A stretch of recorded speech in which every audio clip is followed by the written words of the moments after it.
big part of our practice is what's called trust administration.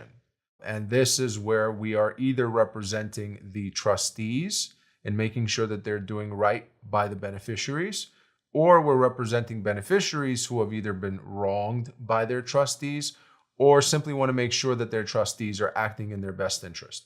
So that is a large part of our practice, is not just creating the trust and estates or foundations and corporations, but in-house management, either on behalf of the beneficiaries or the trustees.